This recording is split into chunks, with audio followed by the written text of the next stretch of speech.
संध्या baler T time हो कि पिलामानंक पे फ्री टाइम स्नैक्स ସେଥିପାଇଁ ତ ଏଇଟା ସବୁଠୁ ବଢ଼ିଆ ରେସିପି। ତ ନମସ୍କାର ସାଙ୍ଗମାନେ, ମୁଁ ଶିଲ୍ପା ସ୍ୱାଗତ କରୁଛି ଶିଲ୍ପା ଓଡ଼ିଆ କିଚେନରେ। ଚାଲନ୍ତୁ ଆଜି ଗୋଟେ ହେଲ୍ଦି ସ୍ନାକ୍ସ ରେସିପି ଶିଖିବା। ଏଥିରେ ନା ମଇଦା ଅଛି ନା ଚିନି, ଅଟାରେ ହେବ ଆଉ ଖାଇବା ପାଇଁ ବି ବହୁତ ବଢ଼ିଆ ଲାଗିବ। ସେଥିପାଇଁ ପ୍ରଥମେ ଅଟାରେ ଟିକେ କଳା ଜିରା, କସ୍ତୁରୀ ମେଥି, ଲୁଣ ସ୍ୱାଦ ଅନୁସାରେ ଆଉ କିଛି ତେଲ ଦେଇ ଭଲ ଭାବରେ ତାକୁ ମାଖିଦେବା। ତାପରେ ପାଳଙ୍ଗ ଶାଗ ଅଦାରେ ଗୋଟେ ପେଷ୍ଟ କରି ରଖିଥିବା। ଆମେ ଏଥିରେ ପାଣି ଜମା ବି ଦେବାନି, ସେଇଟାକୁ ହିଁ ଦେଇକି ଅଟା ଚକଡ଼ି ଦେବା। ତାପରେ ସବୁକୁ ଅଟା ଗୋଲା କରିକି ରୋଟି ଆକାରରେ ବେଲି ଦେବା। ଆପଣଙ୍କ ମନ ହିସାବରେ ସେପ୍ ଦେଇପାରିବେ। ନିମକି ହଉ, ଛୋଟ ନିମକି ହଉ, ବଡ଼ ନିମକି ହଉ, ଯାହା ବି ଦେଲେ ଚଳିବ। ତାପରେ କ'ଣ କରିବେ ନା ତେଲକୁ ଲୋ ଫ୍ଲେମ୍ରେ ଆକୁ ସବୁ ଛାଣିଦେବା, ଯାହାଫଳରେ ବହୁତ କ୍ରିସ୍ପି ହେବ।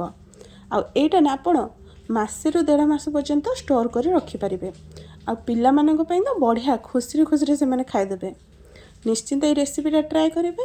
ଭଲ ଲାଗିଥିଲେ ଚ୍ୟାନେଲକୁ ଲାଇକ୍, ସେୟାର, ସବସ୍କ୍ରାଇବ୍ କରିବେ। ରହିଲି, ଧନ୍ୟବାଦ।